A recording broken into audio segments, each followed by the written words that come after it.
어머니, 다 드셨으면 상 좀 치울게요. 아직 숟가락도 놓지 않았는데 며느리의 목소리는 얼음장처럼 차가웠습니다. 내 대답을 듣지도 않고 밥그릇을 채가는 그 악스러운 손길에 수십 년 묵은 설움이 울컥 치밀어 올랐습니다. 아들은 고개를 돌려 애써 못 본 척 하더군요. 이제 알겠습니다. 이 집에서 내 자리는 없다는 걸. 하지만 그들도 아직 모르고 있었습니다. 진짜 무서운 건 사람의 마음이 엎어졌을 때라는 것을요. 이바구 시작 전에 구독과 좋아요 눌러주시면 놀라운 인생 사연들을 누구보다 먼저 무료로 만나보실 수 있습니다. 모든 일이 일어나기 전 저는 그저 평범한 어머니였습니다. 새벽 안개가 채 가시지 않은 시간이었습니다. 저는 언제나처럼 주방에서 아침을 짓고 있었습니다. 보글보글 끓는 된장찌개 냄새, 쌀뜨물에 손을 담글 때 느껴지는 미지근한 온기. 그것이 제 하루의 시작이었습니다. 평생을 시장 바닥에서 억척같이 살아온 제게 새벽은 낯설지 않았지만 이 넓고 텅 빈 아파트의 새벽은 유독 시리게 느껴졌습니다. 아들 내외가 결혼할 때였습니다. 며느리 서희는 강남의 50평대 아파트가 아니면 안 되겠다고 했습니다. 아들의 벌이만으로는 턱도 없는 금액이었죠. 저는 한치의 망설임도 없이 시장 한편에 있던 제 국밥집과 살던 집까지 팔아 평생 모은 돈을 전부 아들 부부에게 내어주었습니다. 어머니, 저희가 꼭 모실게요. 이제 아무 걱정 마시고 저희랑 같이 살면서 편히 쉬세요. 아들의 그 말 한마디가 제 남은 생애 보험 증서처럼 느껴졌습니다. 그렇게 제 모든 것을 내어주고 이 집에 들어왔습니다. 그때였습니다. 막 잠에서 깬 듯한 서희가 잠옷바람으로 주방에 들어섰습니다. 물 한 컵을 마시던 서희는 인덕션 위에 올려진 뚝배기를 곁눈질하며 입을 열었습니다. 어머니, 된장찌개요? 아침부터 너무 헤비한 거 아니에요? 요즘 사람들은 아침에 이렇게 거하게 안 먹어요. 샐러드나 그릭 요거트 같은 걸로 간단히 먹지. 그 말에 찌개를 젓던 손이 순간 멈칫했습니다. 요즘 사람들. 그 말은 마치 날카로운 바늘처럼 제 가슴을 콕 찔렀습니다. 저는 그저 웃어 보였습니다. 그래도 우리 진우가 엄마 된장찌개 좋아하잖니. 든든하게 먹고 출근해야지. 진우 씨도 입맛이 변했을 거예요. 어머니가 자꾸 옛날 음식 해주시니까 그냥 먹는 거죠. 그리고 어머니, 제발 인덕션 쓰실 때 이거 누르시라니까요. 자꾸 까먹으시면 어떡해요. 이거 비싼 건데. 서희는 인덕션의 잠금 버튼을 능숙하게 누르며 제게 핀잔을 주었습니다. 그 모습에 제 얼굴이 화끈 달아올랐습니다. 몇 번을 배워도 손에 익지 않는 새 물건들이 제게는 넘을 수 없는 벽처럼 느껴졌습니다. 며느리의 말 속에 담긴 가시를 모를 리 없었지만 저는 또 한 번 입을 다물었습니다. 아들만 보고 참자, 내 아들만 보고. 아침 식사 시간이 되었습니다. 잘 차려진 식탁에 앉은 아들 진우는 제 얼굴 한번 제대로 쳐다보지 않고 휴대전화만 들여다보고 있었습니다. 진우야, 밥 먹을 땐 좀 내려놓지 그러니. 제 말에 진우는 건성으로 고개를 끄덕이며 숟가락을 들었습니다. 와, 오늘 찌개 맛있다. 역시 엄마 솜씨는 최고야. 아들의 칭찬 한마디에 제 마음이 눈 녹듯 녹아내렸습니다. 그래, 이거면 됐습니다. 아들이 맛있게 먹어주는 것, 그것만으로도 제 수고는 보상받는 기분이었습니다. 하지만 그 평화는 길지 않았습니다. 서희가 냅킨으로 입가를 닦으며 말했습니다. 어머니, 이 나물은 너무 짜요. 요즘 저염식이 트렌드인 거 모르세요? 건강 생각해서라도 간은 좀 줄이셔야죠. 아, 그랬니? 내 입에는 딱 맞아서. 어머니 입맛 말고요. 저희 입맛에 맞추셔야죠. 저희가 먹을 거니까. 그리고 이 김치, 아직도 작년 김장 김치 드세요? 세상에. 요즘 누가 이렇게 묵은지를 먹어요.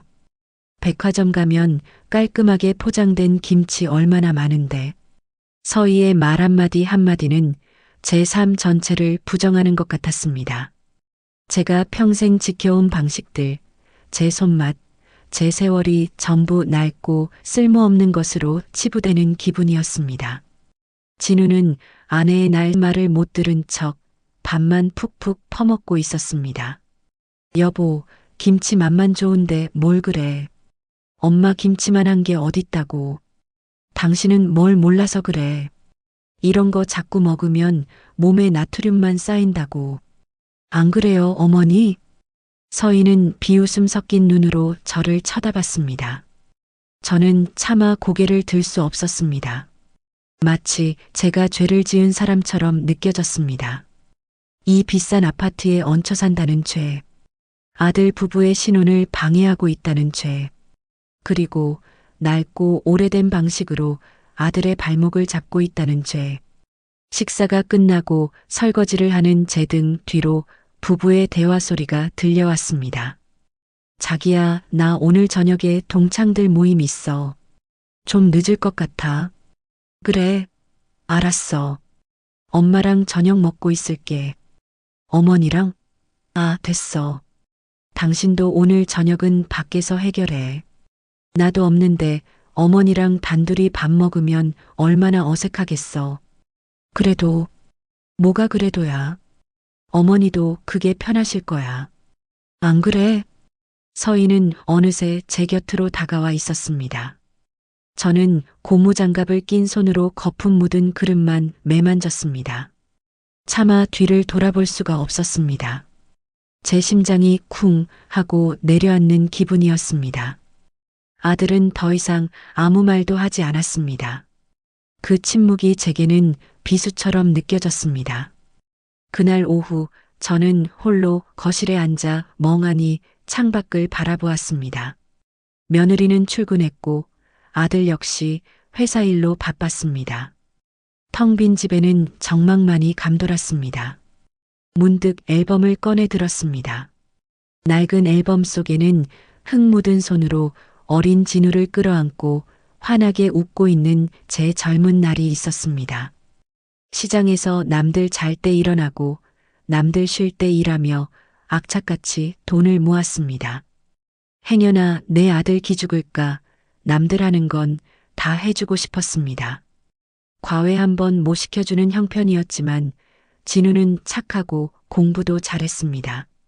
번듯한 대학을 졸업하고 좋은 회사에 취직하고 저렇게 예쁘고 능력 있는 며느리까지 얻었습니다. 제 평생의 소원은 그것이었습니다. 아들의 성공. 앨범 속 사진을 쓰다듬는 제 손끝이 파르르 떨려왔습니다. 눈물이 핑 돌았습니다. 내 인생은 대체 무엇이었을까? 무엇을 위해 이토록 달려온 것일까? 해가 저물고 며느리의 말대로 아들은 저녁 약속이 있다며 늦는다는 문자를 보내왔습니다. 저는 홀로 저녁을 차렸습니다. 찬밥에 물을 말고 며느리가 짜다고 타박했던 나물 반찬 하나를 꺼내 놓았습니다. 입맛이 없었습니다. 밥알이 모래알처럼 씹혔습니다. 그때 현관문이 열리는 소리가 들렸습니다. 늦는다던 아들이었습니다. 엄마, 아직 식사 안 하셨어요? 너는 약속 있다더니. 친구가 갑자기 일이 생겨서. 잘 됐다. 엄마랑 밥 먹어야지. 아들은 제 맞은편에 앉아 냉장고에서 반찬들을 꺼내기 시작했습니다. 그 순간 저는 눈물이 핑 돌 만큼 기뻤습니다. 그래, 내 아들은 아직 나를 생각하고 있었구나. 며느리 앞에서는 길을 못 펴도 속마음은 그게 아니었구나. 저는 얼른 일어나 아들의 밥을 퍼주었습니다. 모처럼 아들과 단둘이 마주 앉은 저녁상이었습니다. 하지만 그 온기는 오래가지 못했습니다. 모임에 간다던 며느리가 갑자기 집으로 들이닥쳤습니다. 어머, 당신 여기서 뭐해? 약속 펑크 났으면 나한테 전화를 했어야지. 나도 그냥 집에 왔잖아. 서희는 잔뜩 날이 선 목소리로 말하며 식탁을 훑어보았습니다. 아들과 제가 마주 앉아 밥을 먹는 모습이 몹시도 못마땅하다는 얼굴이었습니다. 친구한테 연락받은 지 얼마 안 됐어. 엄마 혼자 저녁 드시는 것 같아서. 어머니 왜 이제 드세요? 알아서 잘 챙겨 드시지. 그리고 당신은 집에 오면 옷부터 갈아입으라니까. 밖에서 묻혀온 먼지 어쩔 거야. 서희는 짜증스럽게 말하며 식탁 의자에 아무렇게나 걸쳐진 진우의 외투를 집어들었습니다. 그러다 문득 제 밥그릇을 쳐다보았습니다. 반쯤 남은 찬밥과 나물 반찬. 그 초라한 밥상이 며느리의 심기를 더욱 불편하게 만든 모양이었습니다. 저는 어색한 분위기를 무마하려 애써 웃으며 말했습니다. 서희야, 너도 저녁 안 먹었으면 같이 먹자. 내가 금방 따뜻한 밥 다시 차려줄게. 됐어요. 입맛 없어요. 서희는 냉정하게 말을 잘랐습니다. 그녀의 싸늘한 시선이 제게 와 닿았습니다. 그 시선은 마치 칼날 같아서 제 심장을 베는 듯 했습니다. 아들은 아내의 눈치를 보며 어쩔 줄 몰라 했습니다. 그날 밤 저는 잠을 이룰 수 없었습니다. 오늘 하루 동안 며느리가 제게 뱉었던 말들이 귓가에 계속 맴돌았습니다. 요즘 사람들은 너무 짜요. 저희 입맛에 맞추셔야죠. 그 모든 말들이 제 존재를 깎아내리는 것 같았습니다. 이 서름을, 이 모멸감을 언제까지 견뎌야 하는 걸까요? 제 가슴 속에서 무언가 단단히 끊어지는 소리가 들리는 듯 했습니다. 희미한 달빛이 창가에 스며드는 것을 보며 저는 그저 눈을 감았습니다. 내일은 오늘보다 조금은 나은 하루가 되기를 바라면서 말입니다. 하지만 저는 알지 못했습니다. 더 큰 시련이 저를 기다리고 있다는 것을. 며칠이 지났습니다. 저는 며느리의 비위를 거스르지 않기 위해 그림자처럼 조용히 지냈습니다. 아침 식사는 며느리가 좋아하는 샐러드와 토스트를 준비했고 청소는 그녀가 출근한 뒤에 먼지한 톨 없이 해놓았습니다. 제 존재가 이 집의 평화를 깨뜨리는 돌멩이가 되어서는 안 된다고 스스로를 다독였습니다. 그러던 어느 주말 오후였습니다. 며느리는 거실 인테리어를 바꾼다며 온 집안을 뒤집어 놓고 있었습니다.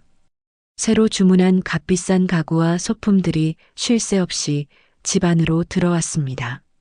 저는 혹시라도 방해가 될까 싶어 제 방에 가만히 앉아 있었습니다. 한참이 지나고 잠시 물을 마시러 나왔을 때였습니다. 현관 앞에 커다란 쓰레기 봉투 몇 개가 놓여 있었습니다. 무심코 지나치려는데 봉투 밖으로 삐져나온 낯익은 천 조각에 제 심장이 쿵 하고 내려앉았습니다. 제가 직접 뜬 붉은색 털실. 저는 황급히 봉투를 열어젖혔습니다.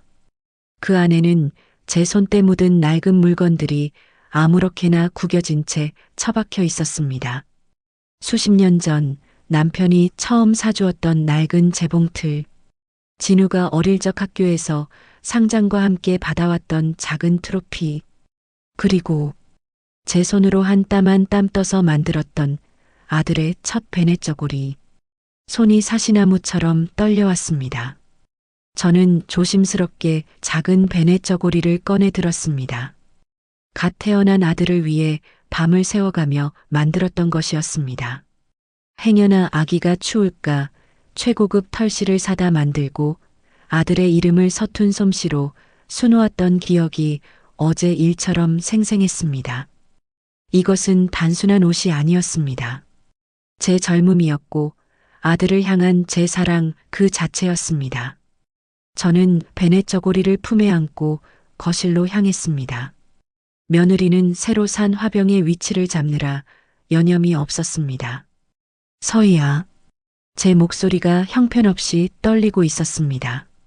이게 왜 쓰레기 봉투에 들어있니? 제 손에 들린 베넷 저고리를 본 며느리는 귀찮다는 듯한 표정을 지었습니다. 아, 그거요?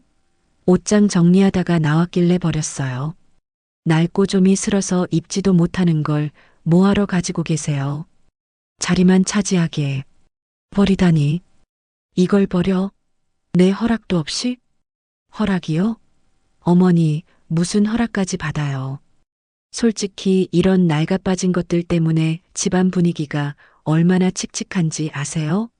새로 인테리어 싹 했는데 저런 거 하나 있으면 톤앤 매너가 다 깨진다고요. 톤앤 매너. 제가 알아들을 수 없는 말들이 며느리의 입에서 쏟아져 나왔습니다. 저는 그저 멍하니 며느리를 쳐다보았습니다. 내 추억과 세월이 고작 톤앤 매너라는 말 한마디에 쓰레기가 되어버렸습니다. 이건 그냥 물건이 아니야. 내 아들 진우가 처음 입었던 옷이야. 내가 밤새 만들었던. 어머님도 참 딱하시네요. 그런 거에 아직도 의미 부여하세요? 요즘 세상에 누가 그런 걸 간직해요. 사진으로 다 남겨두면 되지. 정 아까우시면 밖에 내놨으니까 다시 주워 오시든가요. 며느리는 화병을 고쳐놓으며 아무렇지 않게 말했습니다. 그 순간 제 머릿속에 무언가가 툭 하고 끊어지는 것 같았습니다. 이성과 감정의 경계가 무너져 내렸습니다. 마침 아들 진우가 방에서 나왔습니다. 저는 마지막 희망을 걸고 아들에게 다가갔습니다. 진우야, 이것 좀 봐라. 서희가 이걸 버렸단다. 내가 처음 입었던 베넷 저고리를. 저는 울먹이며 아들에게 낡은 옷을 내밀었습니다. 아들은 당황한 기색이 역력했습니다. 아내와 저 사이에서 어쩔 줄 몰라 하며 눈동자만 굴리고 있었습니다. 여보, 이건 좀 심했잖아. 그래도 이건 뭐가 심해요? 내가 뭘 틀린 말했어? 당신 방에 있던 낡은 트로피랑 상장도 다 버렸어. 그런 거 다 먼지만 쌓이고 짐만 된다고. 이 집은 우리 집이야. 내 취향대로 꾸밀 권리 나한테 있어. 안 그래? 그건 그렇지만. 그럼 됐네. 어머니, 죄송하지만 앞으로는 제 허락 없이 물건 함부로 들여놓지 마세요. 특히 그렇게 촌스러운 것들은요. 서희는 제게 쐐기를 박듯 말하고는 쌩하니 안방으로 들어가 버렸습니다. 거실에는 저와 아들, 단둘만 남았습니다. 저는 아들의 얼굴을 쳐다보았습니다. 제발 내 아들만큼은 내 편이 되어주기를, 내 아들만큼은 내 마음을 알아주기를 간절히 바랐습니다. 진우야, 너도 그렇게 생각하니? 엄마의 추억이 다 짐이니? 아들은 제 시선을 피했습니다. 그리고는 한숨을 푹 내쉬며 말했습니다. 엄마, 서희도 아기가 있어서 그런 건 아닐 거야. 그냥 좀 깔끔한 걸 좋아해서 그래. 너무 낡았으니까. 그냥 버린 거겠지. 엄마, 너무 속상해하지 마. 응? 저는 제 귀를 의심했습니다. 아들의 입에서 나온 말은 위로가 아니었습니다. 변명이었습니다. 며느리를 위한 변명. 제 상처받은 마음은 안중에도 없었습니다. 아들은 그저 이 상황을 빨리 모면하고 싶을 뿐이었습니다. 엄마가 미안하다. 내가 너희들 사는데 방해가 되는구나. 내 짐들이 너희를 힘들게 하는구나. 아니, 엄마. 그런 뜻이 아니라. 됐다. 더 이상 듣고 싶지 않다. 저는 힘없이 돌아서서 제 방으로 들어왔습니다. 문을 닫고 그 자리에 주저앉았습니다. 손에 들린 작은 베넷 저고리가 눈물에 젖어 축축해졌습니다. 창밖에서는 아들 내외의 집을 꾸며줄 새 가구를 옮기는 사람들의 소리가 요란하게 들려왔습니다. 저는 깨달았습니다. 이 집에서 제 추억이 머무를 곳은 없다는 것을, 그리고 제 마음이 머무를 곳 또한 없다는 것을. 문득 아주 오래전 기억이 떠올랐습니다. 진우가 5살 되던 해 겨울이었습니다. 낡은 단칸방에서 추위에 떨던 아들이 안쓰러워 시장에서 남이 버린 연탄재를 주워와 아궁이에 불을 떼주었습니다. 행여나 아들이 깰까 밤새 아궁이 앞을 지키며 꺼져가는 불씨를 되살렸습니다. 제 손은 온통 검댕으로 뒤덮였지만 잠든 아들의 포동포동한 뺨을 보면 조금도 힘들지 않았습니다. 우리 아들, 이 다음에 커서 성공하면 엄마 호강시켜 줄 거지?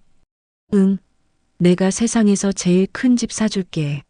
엄마는 따뜻한 데서 손가락 하나 까딱 안 하게 해줄 거야.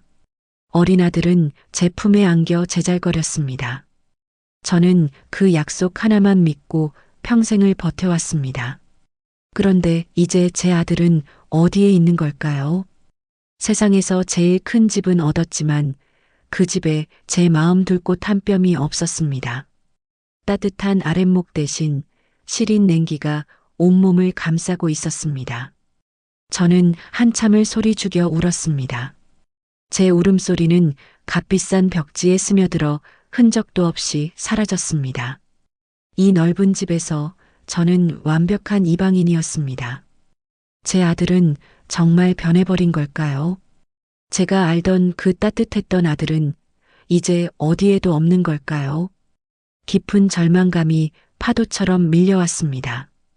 희미하게나마 품고 있던 마지막 기대마저 산산조각 나버렸습니다. 이제 저는 무엇을 붙잡고 살아야 할까요? 추억이 담긴 물건들이 쓰레기가 되어버린 그날 이후 집안의 공기는 살얼음판처럼 차갑고 위태로웠습니다. 저는 집안에서 소리 없는 유령이 되었습니다.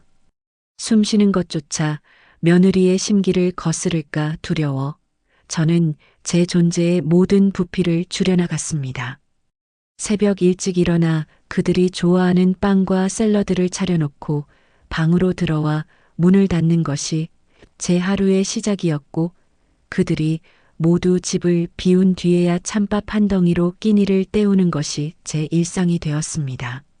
며느리는 제 노력을 가상하게 여겼는지 며칠간은 저를 향한 직접적인 공격을 멈추었습니다. 하지만 그 평화는 폭풍 전야의 고요함처럼 불안했습니다. 그녀의 눈빛 속에는 여전히 저를 향한 경멸이 서려 있었고 아들은 그 눈빛 아래에서 더욱더 작아져만 갔습니다. 그러던 어느 저녁 저는 마지막 희망을 걸어보기로 했습니다. 모처럼 아들 내외가 약속 없이 집에 있는 날이었습니다. 저는 시장에 나가 싱싱한 재료들을 사와 며느리가 좋아하는 해물찜과 아들이 좋아하는 소고기 묵국을 정성껏 끓였습니다. 식탁 위에는 그들이 좋아하는 반찬들로 가득 채웠습니다.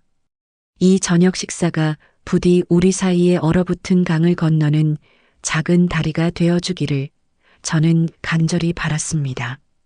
거실 소파에 나란히 앉아 각자의 휴대전화만 들여다보고 있는 아들 내외에게 저는 애써 밝은 목소리를 냈습니다.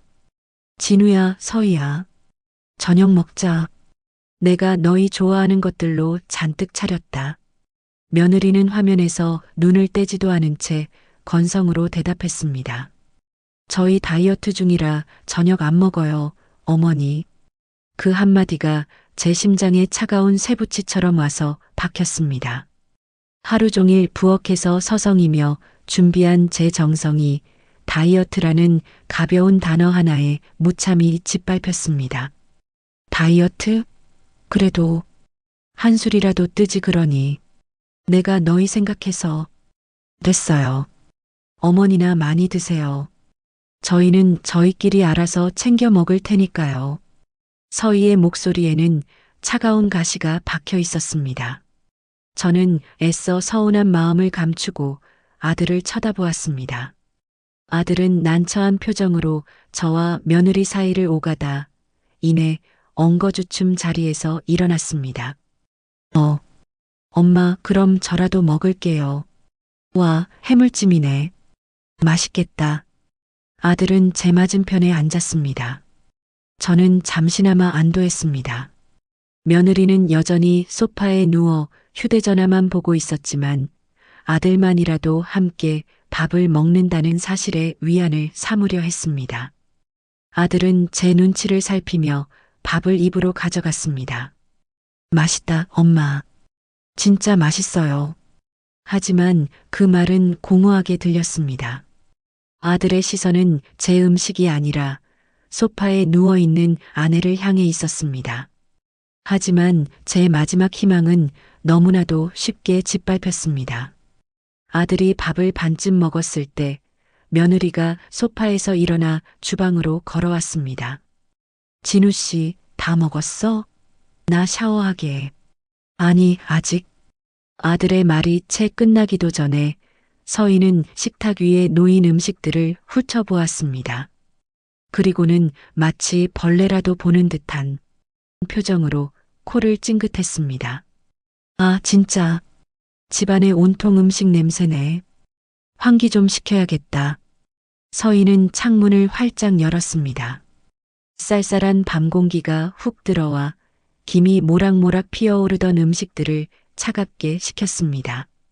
그리고는 보란 듯이 제가 앉아있는 식탁 쪽으로 다가왔습니다. 어머니, 다 드셨죠?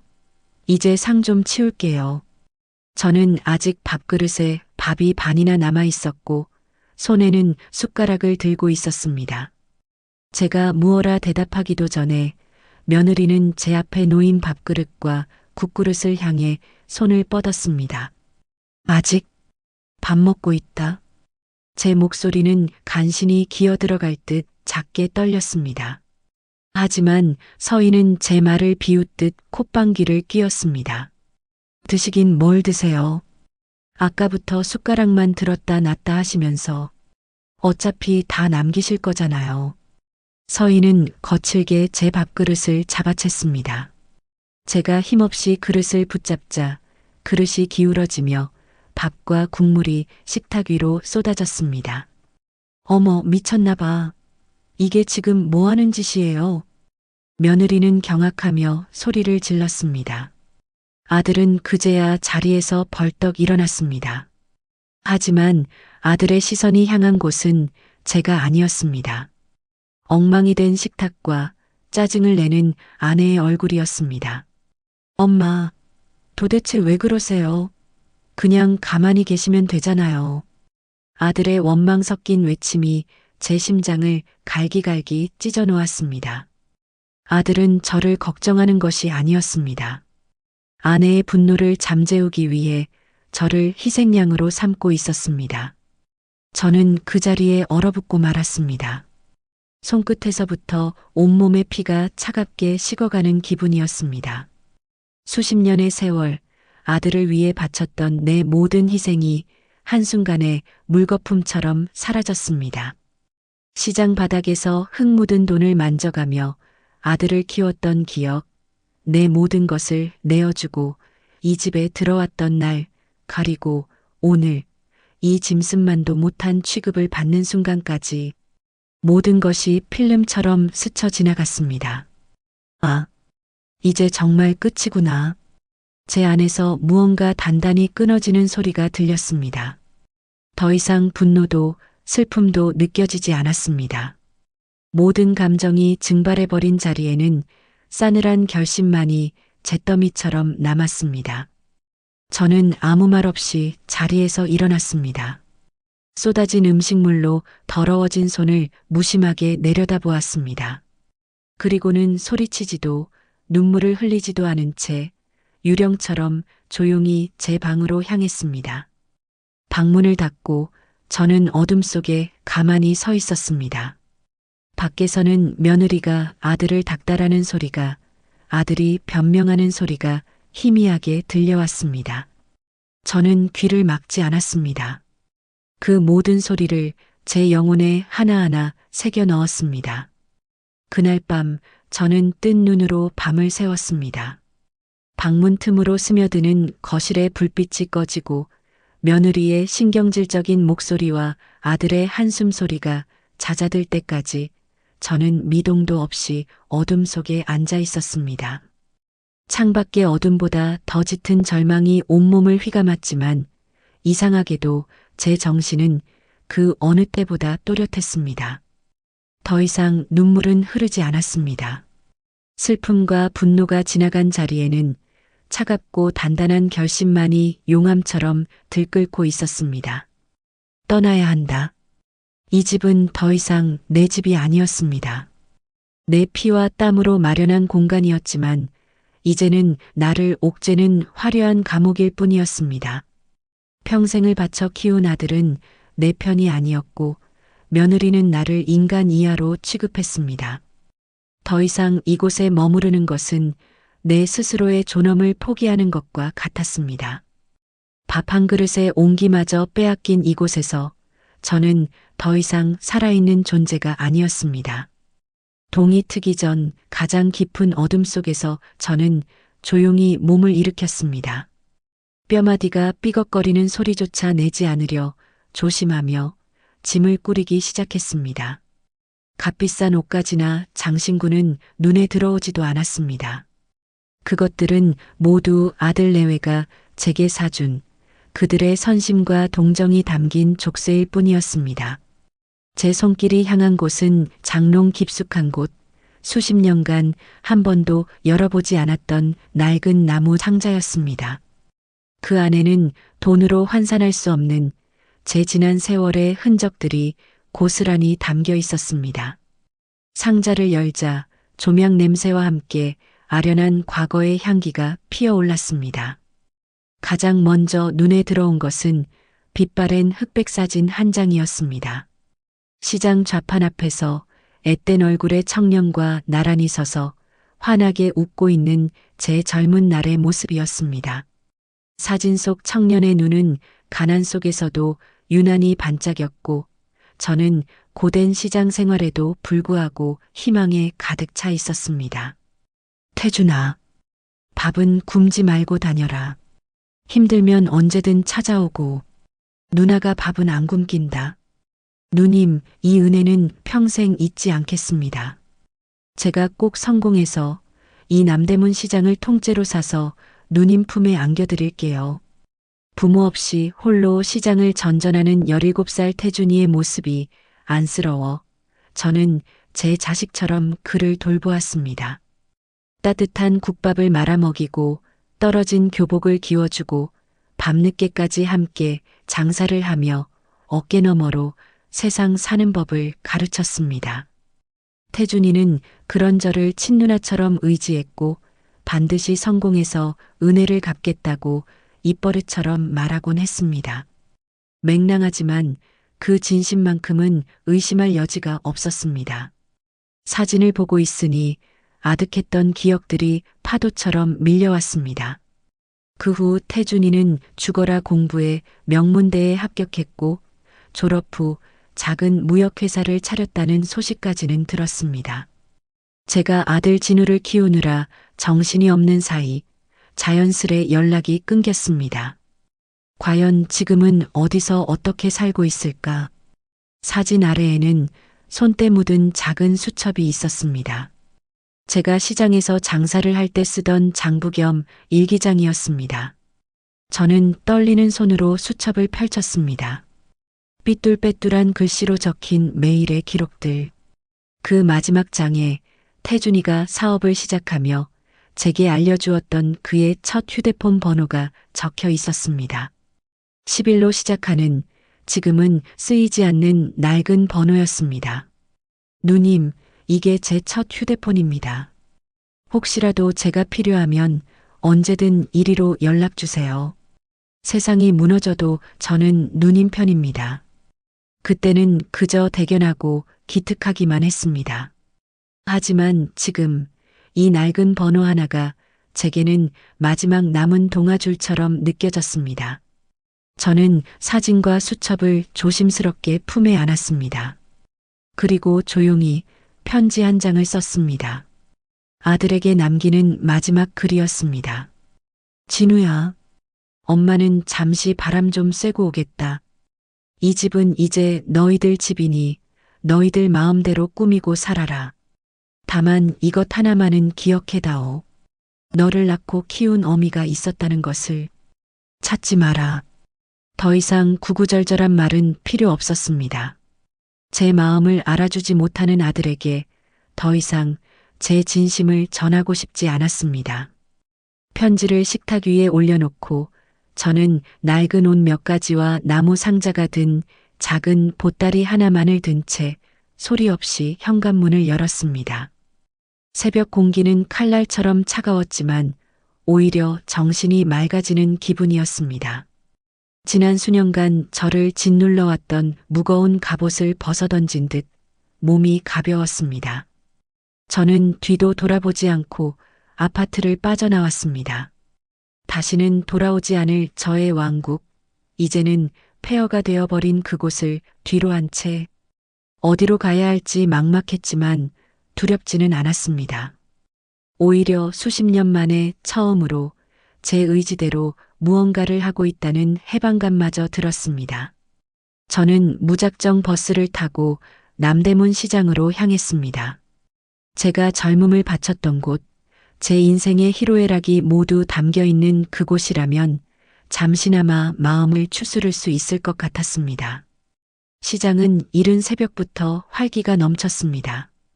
억척스러운 상인들의 목소리, 구수한 음식 냄새, 분주하게 오가는 사람들. 모든 것이 예전 그대로인 것 같았지만 많은 것이 변해 있었습니다. 제가 운영하던 작은 국밥집은 최신식 휴대폰 가게로 변해 있었습니다. 씁쓸한 미소를 지으며 저는 근처의 허름한 여관에 방을 잡았습니다. 창문도 없는 작은 방, 눅눅한 이불과 삐걱거리는 침대. 아들 내외가 살던 화려한 아파트와는 비교도 할 수 없었지만 이상하게도 마음은 편안했습니다. 누구의 눈치도 볼 필요 없이 오롯이 나 혼자 있을 수 있는 공간이었습니다.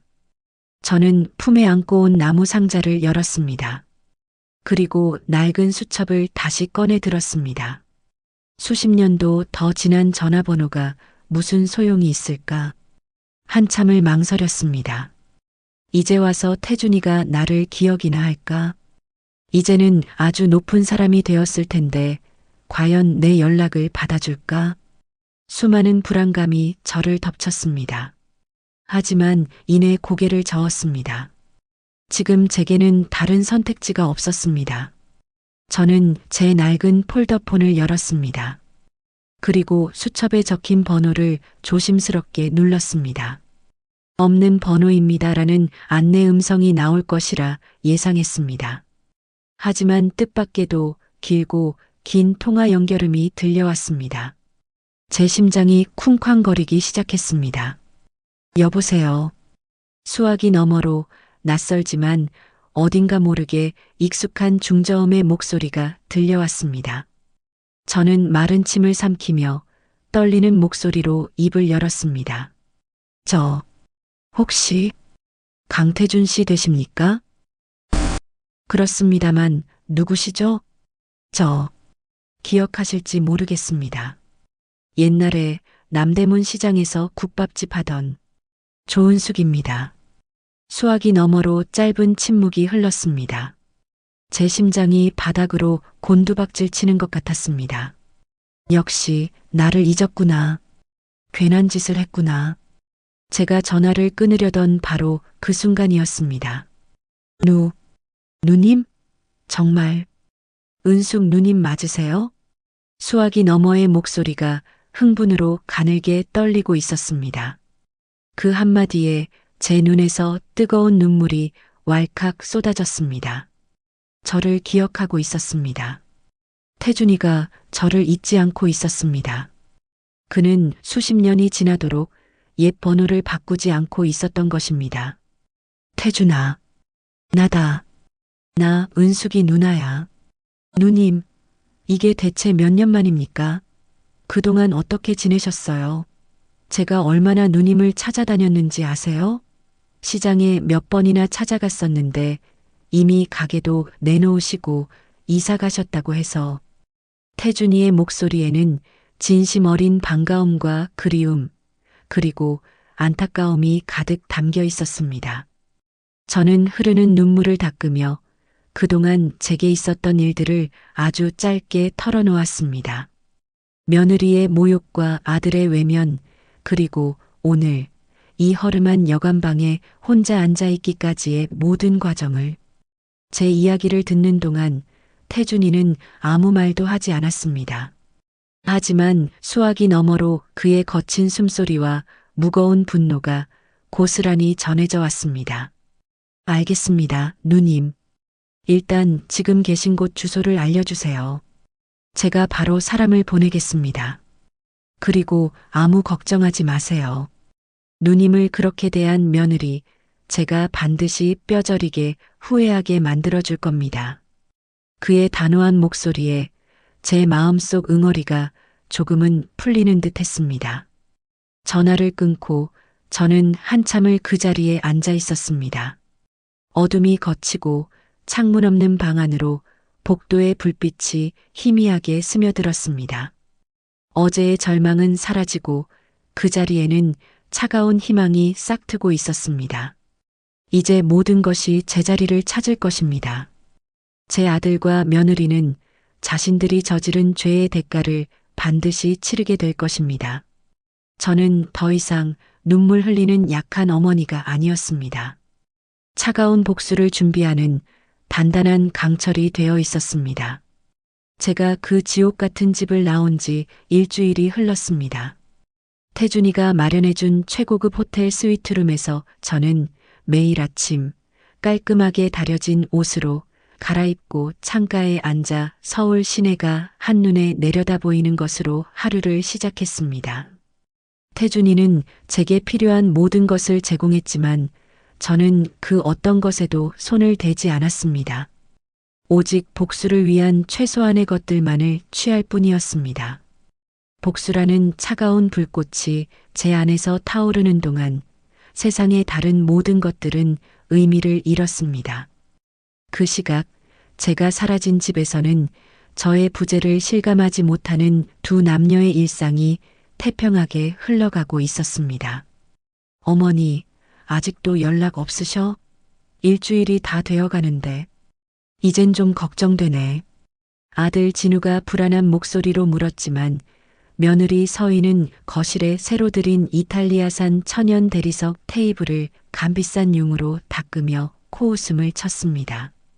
그녀의 손길에는 어머니의 안위보다 새로 산 가구에 대한 애정이 더 묻어났습니다. 걱정도 팔자다 정말. 알아서 잘 계시겠지. 이 편지 한 장 달랑 남기고 가신 거 보면 작정하고 우리한테 시위하시는 거야. 전화해봤자 안 받으실걸? 오히려 우리가 애타게 찾으면 더 튕기실걸? 그냥 내버려둬. 며칠 더 고생해 보시면 돈도 떨어지고 몸도 고달파서 제 발로 기어들어 오시게 되어 있어. 그래도 경찰에 실종 신고라도 해야 하는 거 아니야? 날도 추운데. 실종 신고는 무슨, 다 큰 어른이 바람 쐬러 가신다는 걸 누가 실종으로 받아줘? 그리고 당신 지금 내 말 못 믿는 거야? 내가 사람 보는 눈 하나는 정확해. 어머니는 절대 우리 없이는 못 살아. 평생 당신만 보고 사신 분이 어딜 가시겠어. 아마 지금쯤 찜질방이나 친구분 집 전전하면서 우리 연락만 기다리고 계실걸? 서희의 단호하고 경멸 섞인 말에 아들은 또다시 입을 닫았습니다. 어머니에 대한 일말의 걱정보다 성공한 아내와의 불화를 만드는 것이 그에게는 더 큰 공포였기 때문입니다. 그는 애써 불안감을 떨치려는 듯 서희가 애지중지하는 새 테이블을 보며 어색하게 화제를 돌렸습니다. 그나저나 이 테이블 정말 비싸 보이네. 번쩍번쩍 광이 나는 게 꼭 당신 같아. 당연하지. 안목하고는 이제 우리 수준에 맞게 집안도 좀 바꿔야지. 어머니 계실 땐 낡은 자개장 같은 것 때문에 숨이 막혔는데 이제야 좀 집이 집 같네. 그들의 대화 속에서 저는 이미 존재하지 않는 사람이 되어 있었습니다. 제 평생의 흔적은 그저 버려야 할 낡은 쓰레기에 불과했습니다. 바로 그날 오후 저는 태준이가 약속한 대로 호텔 최고층의 프라이빗 라운지에서 그와 마주 앉아 있었습니다. 수십 년 만에 만난 태준이는 과거의 앳된 소년의 모습은 온데간데 없고 한 기업을 이끄는 총수다운 범접할 수 없는 카리스마를 가진 중년의 남성이 되어 있었습니다. 하지만 저를 바라보는 그의 눈빛만은 예전 남대문 시장에서 국밥 한 그릇을 나눠 먹던 시절의 그 따뜻함을 그대로 간직하고 있었습니다. 누님, 그동안 고생 많으셨습니다. 제가 너무 늦었습니다. 진작 찾아뵀어야 했는데. 태준이는 제 앞에 깊이 고개를 숙였습니다.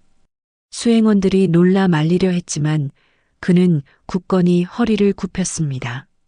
일어나라, 태준아. 내가 왜 고개를 숙여? 나는 괜찮다.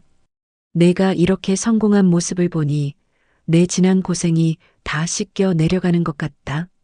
내가 내 덕에 이렇게 좋은 구경도 다 하는구나. 아닙니다, 누님. 누님이 아니었으면 지금의 저도 없었습니다. 그런데 감히 자식이란 것들이 부모 마음에 피멍을 들게 하다니요? 제 심장이 다 찢어지는 것 같습니다. 절대 용서할 수가 없습니다. 태준이의 눈에 서늘한 분노가 이글거렸습니다. 저는 그동안 겪었던 모든 서름과 모욕을 눈물 한 방울 없이 그저 마른 장작처럼 담담하게 털어놓았습니다. 태준이는 제 이야기를 듣는 내내 주먹을 꽉 쥔 채 아무 말도 하지 않았습니다. 그의 침묵은 그 어떤 위로의 말보다 더 큰 힘이 되었습니다. 누님, 그 며느리라는 사람이 대표로 있는 회사가 한빛 디자인이라는 곳이 맞습니까? 그래.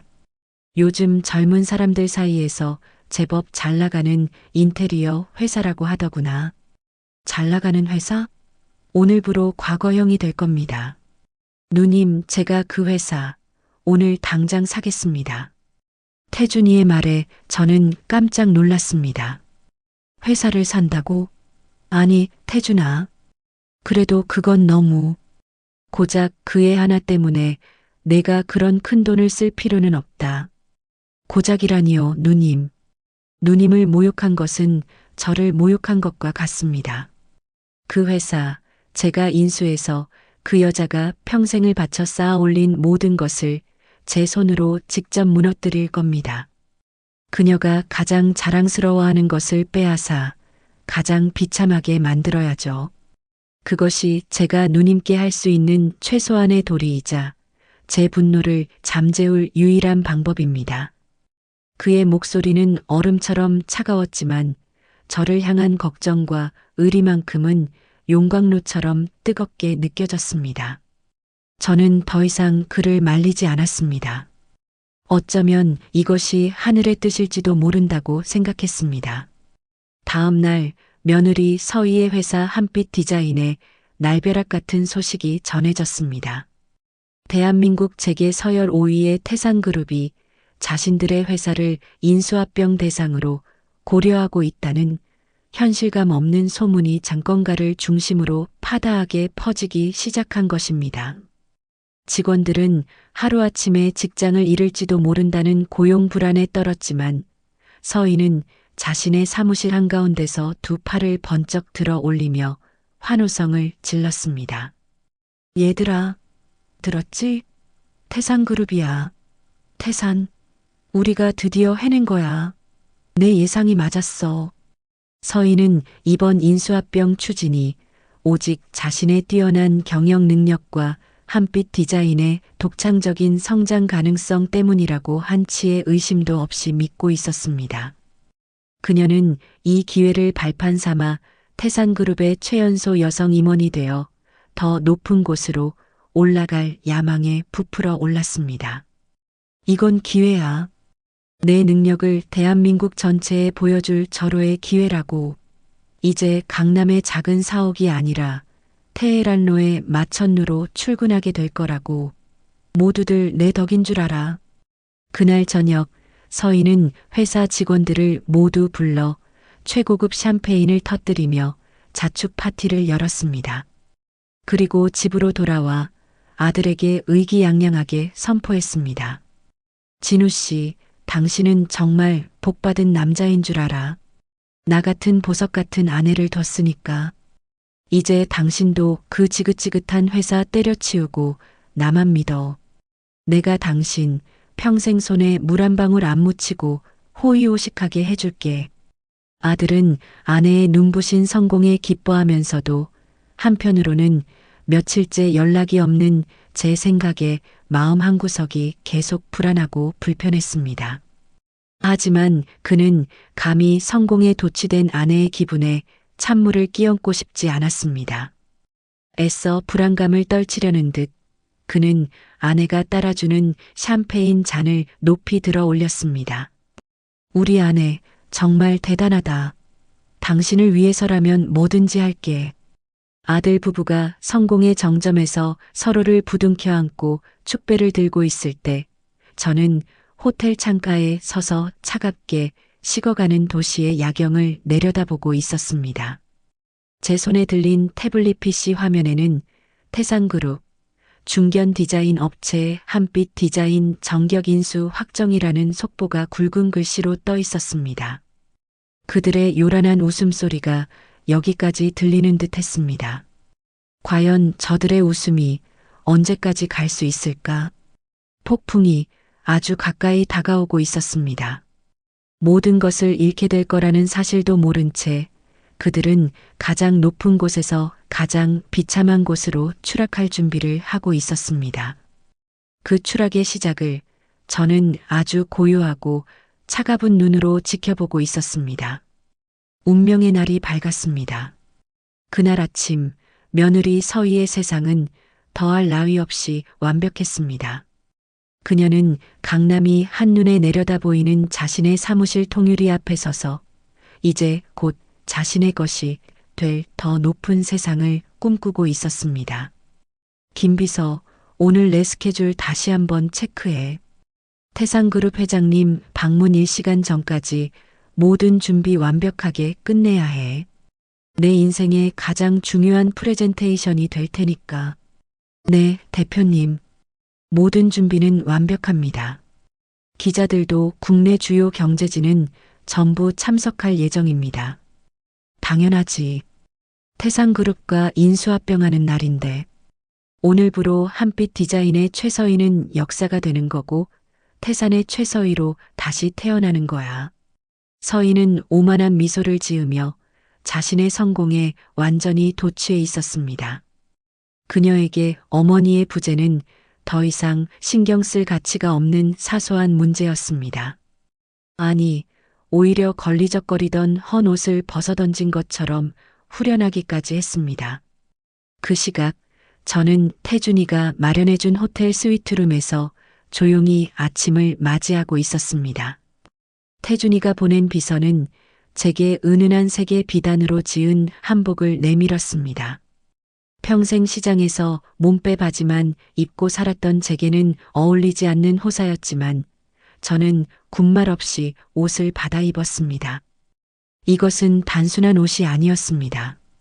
지난 수십 년간 짓밟혔던 제 자존심을 되찾는 갑옷이었습니다. 누님, 준비되셨습니까? 어느새 태준이가 방으로 들어와 있었습니다. 그는 제 앞에 정중히 두 손을 모으고 섰습니다. 그래, 가자꾸나. 더 늦으면 구경거리를 놓치겠어.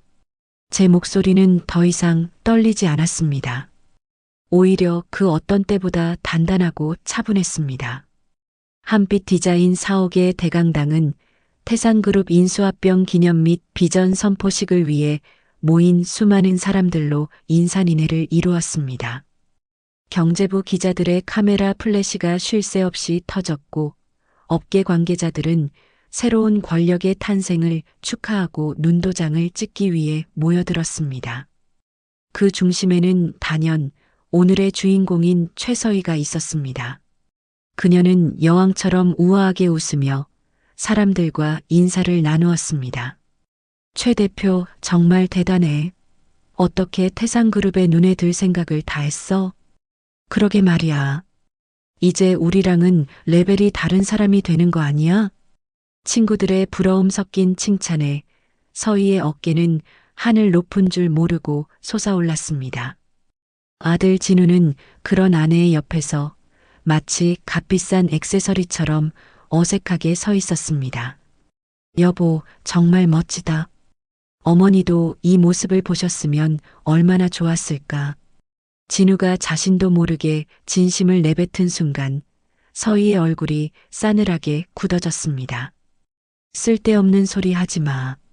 오늘 같은 날 초치는 소리 할래? 어머니 얘기는 꺼내지도 마. 내 인생 최고의 날을 망치고 싶지 않으면. 서희는 날카롭게 쏘아붙이고는 다시 사람들을 향해 환한 미소를 지었습니다. 아들은 그 모습에 아무런 대꾸도 하지 못하고 입을 다물었습니다. 드디어 행사가 시작되었습니다. 화려한 조명과 웅장한 음악 속에서 사회자가 태산그룹의 회장을 소개했습니다. 여러분, 대한민국 경제의 새로운 역사를 써내려갈 거인 태산그룹의 강태준 회장님을 뜨거운 박수로 맞이해 주시기 바랍니다. 장내에 우레와 같은 박수 소리가 터져 나왔고 강태준 회장이 위풍당당하게 무대 위로 걸어 올라갔습니다. 그는 좌중을 압도하는 카리스마로 짧고 강렬한 연설을 시작했습니다. 존경하는 한빛 디자인 임직원 여러분, 그리고 내외 귀빈 여러분, 태산그룹 회장 강태준입니다. 오늘 우리는 한빛 디자인의 놀라운 잠재력과 태산그룹의 자본이 만나 더 큰 미래를 함께 열게 되었습니다. 서희는 맨 앞자리에 앉아 황홀한 표정으로 태준을 올려다보았습니다. 이제 곧 저 남자의 입에서 자신의 이름이 불릴 것이고 자신은 태산그룹의 새로운 주역으로 소개될 것이었습니다. 그녀의 심장이 터질 듯이 부풀어 올랐습니다. 태준의 연설이 끝나갈 무렵이었습니다. 저는 오늘 이 자리를 빌려 제 개인적인 이야기를 하나 할까 합니다. 장내가 순간 조용해졌습니다. 지금의 제가 있기까지 제 인생에는 한 분의 위대한 은인이 계셨습니다. 부모도 없이 시장 바닥을 떠돌던 배고픈 소년에게 대가 없는 사랑과 희생으로 따뜻한 밥을 지어 먹이고 세상 사는 법을 가르쳐 주신 분입니다. 그분이 아니었다면 저 강태준은 지금 이 자리에 없었을 겁니다. 서희는 의아한 표정으로 태준을 쳐다보았습니다. 갑자기 저런 감성팔이를 하는 이유가 뭘까? 하지만 곧이어 터져나올 자신의 이름을 기다리며 애써 표정을 관리했습니다. 오늘 그 귀한 분을 이 자리에 모셨습니다. 저의 성공의 진정한 주인이자 제 영혼의 어머니이신 분입니다. 여러분, 뜨거운 박수로 맞아주십시오. 태준이가 손짓하는 방향으로 모든 사람의 시선이 쏠렸습니다. 행사장 뒷문이 천천히 열렸습니다. 그리고 제가 모습을 드러냈습니다. 단정하게 차려입은 한복, 흐트러짐 없는 걸음걸이. 저는 더 이상 아들 집에 얹혀 살던 초라하고 힘없는 늙은이가 아니었습니다. 저는 수많은 카메라 플래시와 사람들의 시선에도 아랑곳하지 않고 당당하게 행사장 안으로 걸어 들어갔습니다.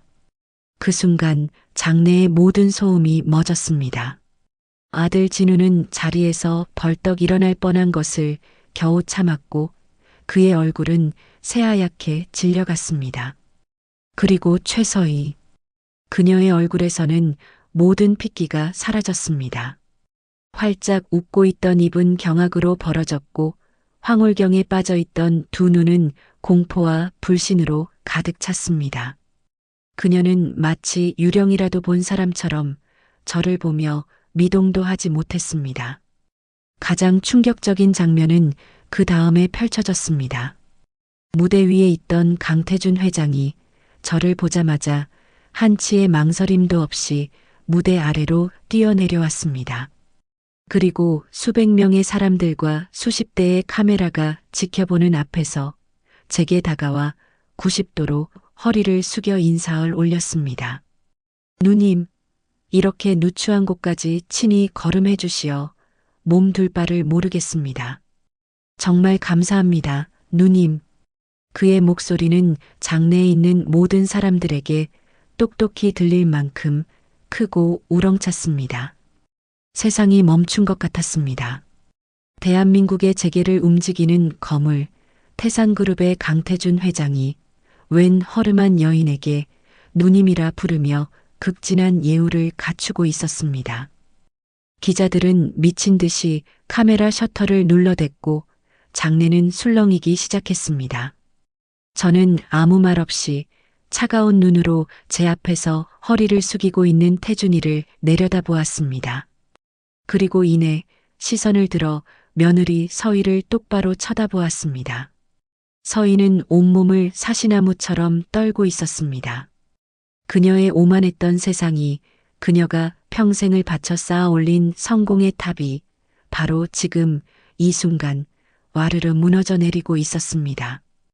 그녀가 그토록 무시하고 짓밟았던 시어머니가 실은 자신을 하늘로 올려줄 동아줄이 아니라 목을 죄교수대 밧줄이었다는 사실을 깨닫는 데는 그리 오랜 시간이 걸리지 않았습니다.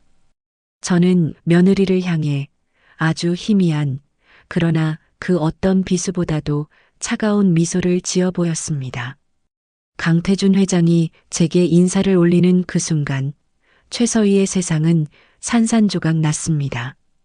그녀가 평생을 바쳐 쌓아 올린 성공의 탑이, 그녀가 그토록 무시하고 짓밟았던 시어머니의 등장 하나로 와르르 무너져 내리고 있었습니다. 태준이는 인사를 마친 뒤 말했습니다. 누님, 이쪽으로 오셔서 가장 좋은 자리에 앉으시지요. 오늘 행사의 진짜 주인공은 바로 누님이십니다. 태준이는 저를 행사장 가장 앞줄, 가장 중앙에 마련된 최고 귀빈석으로 직접 안내했습니다. 그 자리는 원래 태산그룹의 최고위 임원들을 위해 비워둔 자리였습니다. 저는 아무 말 없이 그가 이끄는 대로 걸어가 자리에 앉았습니다. 푹신한 벨벳 의자에 몸을 기댄 채 저는 무대 위와 그 아래의 모든 사람들을 마치 신이라도 된 것처럼 조용히 내려다보았습니다. 그들의 경악과 혼란, 그리고 곧 닥쳐올 파멸의 전조를 즐기면서 말입니다.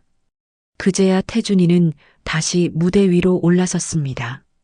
그리고는 방금 전까지와는 180도 다른 얼음장처럼 차가운 목소리로 마이크를 잡았습니다.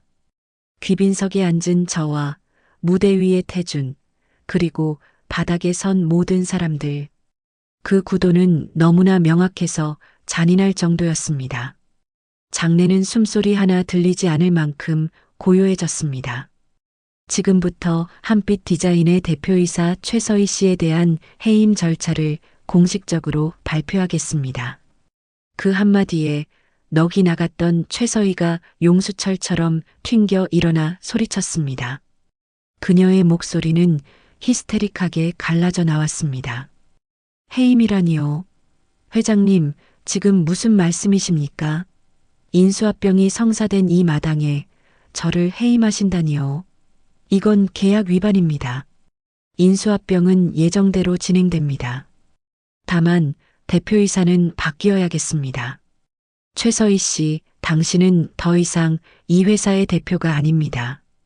계약서 13조 사항, 인수대상 기업의 대표 및 임원이 사회적, 윤리적 무리를 일으켜 기업 가치를 현저히 훼손했을 경우 즉시 모든 권한을 박탈하고 해임할 수 있다는 조항을 잊으셨습니까?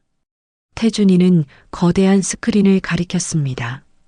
스크린에는 최서희의 이름으로 된 각종 비리 장부와 불법 리베이트 내역, 그리고 하청업체 대표에게 폭언을 퍼붓고 디자인을 무단으로 도용했던 증거인 녹취록들이 하나둘씩 떠오르기 시작했습니다. 제가 태준이에게 말해준 개인적인 만행과는 별개로 태준이가 자체적으로 파악한 그녀의 비윤리적인 경영 행태였습니다. 최서희 씨, 당신은 자신의 성공을 위해 수많은 사람들의 피눈물을 흘리게 했습니다. 당신 같은 사람은 태산그룹은커녕 이 업계 어디에도 발붙일 자격이 없습니다. 아니야. 저건 다 조작이야. 당신들이 날 모함하는 거라고. 저건 다 거짓말이야.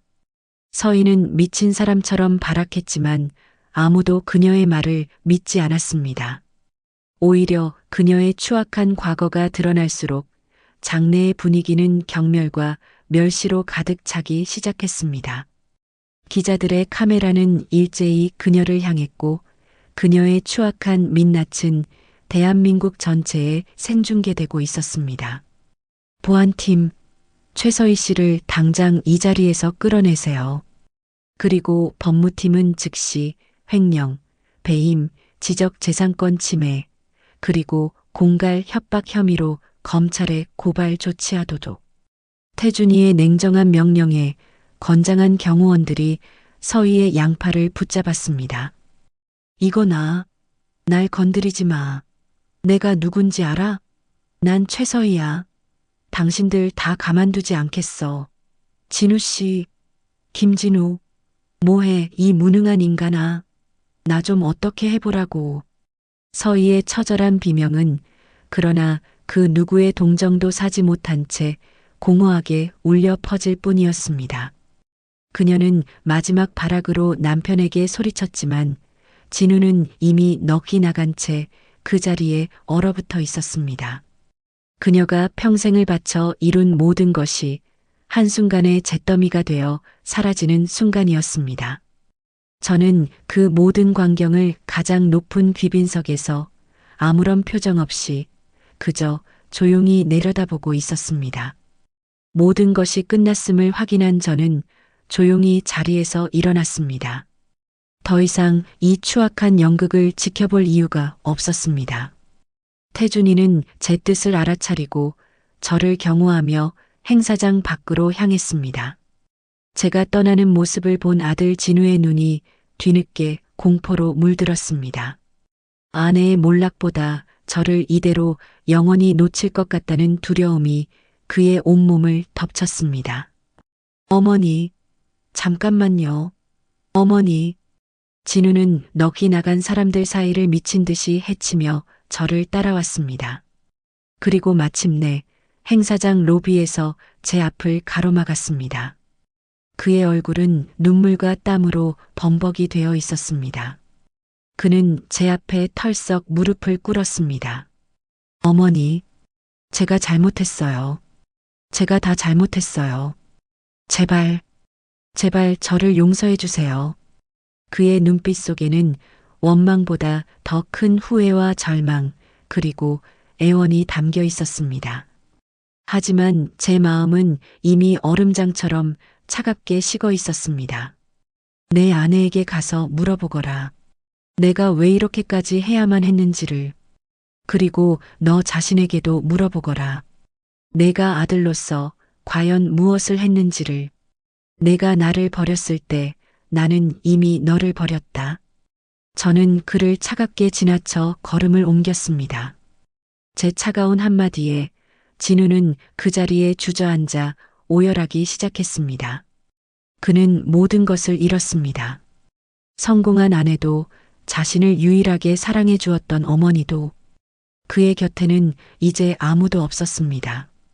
아내를 원망하고 세상을 원망하고 그리고 무엇보다 자기 자신을 원망하며 그는 아이처럼 울부짖었습니다.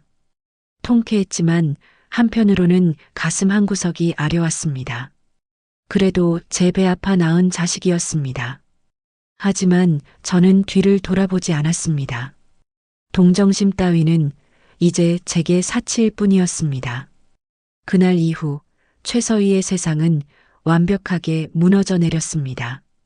그녀는 온갖 비리 혐의로 검찰 조사를 받았고 막대한 추징금과 함께 실형을 선고받았습니다. 그녀가 이룬 모든 것은 신기루처럼 사라졌고 한때 대한민국 여성들의 워너비였던 그녀는 희대의 사기꾼으로 전락하여 감옥에 갇히는 신세가 되었습니다. 아들 진우의 삶도 송두리째 흔들렸습니다. 그는 아내의 몰락과 함께 그녀가 제공했던 모든 부와 명예를 잃었습니다. 강남의 고급 아파트에서 쫓겨나 예전에 살던 낡은 빌라로 돌아왔습니다. 다행히 그의 번듯한 직장은 남아 있었지만 혼자의 월급으로는 아내가 남긴 빚과 사람들의 손가락질을 감당하기 버거웠습니다. 그는 퇴근 후 텅 빈 집에 홀로 남아 아내를 원망하고 자신의 무력함을 탓하며 술로 밤을 지새우는 비참한 하루하루를 보냈습니다. 시간이 흘러 형기를 마치고 출소한 서희는 완전히 다른 사람이 되어 있었습니다. 도끼와 오만함은 사라지고 세상의 풍파에 찌든 초라한 모습만이 남아 있었습니다. 진우와 서희는 더 이상 서로를 원망할 힘도 남아있지 않았습니다. 그들은 마지막으로 어머니에게 용서를 구해야만 한다는 것을 깨달았습니다. 수소문 끝에 그들은 제가 봉사활동을 하고 있는 남대문 시장 근처의 한 무료 급식소로 찾아왔습니다. 그곳에서 저는 과거 시장에서 국밥을 팔던 시절처럼 가난하고 소외된 노인들에게 따뜻한 밥을 퍼주고 있었습니다. 태준이가 제안한 그 어떤 부귀영화도 마다하고 저는 가장 낮은 곳에서 소박한 기쁨을 찾으며 오롯이 저만의 평화를 누리고 있었습니다. 어머니, 어머니, 배식을 받으려는 노인들의 줄 끝에서 헬쑥하고 남루한 몰골의 진우와 서희가 제 앞에 나타났습니다. 그들은 제 앞에 털썩 무릎을 꿇었습니다. 주변의 모든 시선이 그들에게 쏠렸지만 그들은 아랑곳하지 않고 눈물 콧물을 쏟아내며 용서를 빌기 시작했습니다. 어머니, 제가 죽일 놈입니다. 제가 눈이 멀어서 어머니의 마음도 모르고 제발 저희를 용서해 주세요. 다시는 안 그러겠습니다. 어머님, 제가 다 잘못했어요. 제가 어머님께 사람이 해서는 안 될 짓을 했어요. 평생 속죄하며 살겠습니다. 제발, 제발 저희 좀 용서해 주세요. 한때는 저를 벌레 보듯 하던 며느리가 이제는 제 발밑에 엎드려 있었습니다. 하지만 제 마음은 더 이상 동요하지 않았습니다. 그들의 사죄에서는 진심 어린 뉘우침보다 지옥 같은 현실을 벗어나고픈 비굴한 욕망이 더 크게 느껴졌기 때문입니다. 저는 밥을 푸던 주걱을 내려놓고 그들을 차갑게 내려다보았습니다. 일어나거라. 여긴 너희들이 있을 곳이 아니다. 제 목소리에는 어떠한 감정도 실려 있지 않았습니다. 너희들의 사죄는 내가 아니라 너희들 스스로의 삶으로 증명해야 할 것이다. 나는 너희들을 더 이상 원망하지 않는다.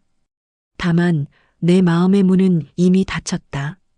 그러니 각자의 자리로 돌아가 너희들의 남은 생을 살아내거라. 저는 그대로 돌아서서 다른 노인에게 밥을 퍼주기 시작했습니다. 마치 그들이 그 자리에 없는 사람인 것처럼 완벽하게 무시했습니다. 그들의 후회는 너무나도 늦었습니다. 한참을 더 울부짖던 아들 내외는 결국 힘없이 일어나 서로를 부축하며 돌아섰습니다. 그들의 뒷모습을 보며 저는 아주 긴 한숨을 내쉬었습니다. 그 후로 저는 매일 시장에서 밥을 나누고 동네 아이들을 돌보며 조용한 나날을 보냈습니다. 경제적 풍요나 사회적 지위는 없었지만 소박하고 단순한 삶 속에서 깊은 평화와 행복을 찾았습니다. 어느덧 따스한 봄볕이 내리쬐는 오후, 저는 봉사활동을 마치고 남대문 시장이 한눈에 보이는 언덕에 앉아 따뜻한 캔 커피를 마시고 있었습니다. 시장의 활기찬 소음이 제게는 그 어떤 클래식 음악보다 아름답게 들렸습니다. 누님, 여기서 뭐하고 계세요? 국밥이나 먹으러 가시죠. 어느새 태준이가 제 곁으로 다가와 미소를 지었습니다. 아들 내외의 소식은 더 이상 듣지 않았습니다. 그들이 이혼을 했는지 여전히 서로를 원망하며 사는지 이제는 궁금하지도 않았습니다. 그들의 삶은 이제 더 이상 제 삶과 아무런 관련이 없었습니다. 저는 태준이와 국밥을 한술 뜨며 비로소 편안한 미소를 지었습니다. 뜨거운 국물이 목을 타고 넘어가는 순간 제 길고 길었던 복수극도 그리고 지긋지긋했던 과거도 모두 함께 녹아내리는 것 같았습니다. 이제 저는 그저 조은숙, 제 이름 석자로 저의 새로운 인생을 평화롭고 당당하게 살아갈 뿐이었습니다. 차가운 복수의 끝에서 저는 비로소 진정한 독립과 해방을 맞이했습니다. 오늘의 이바구는 여기까지입니다.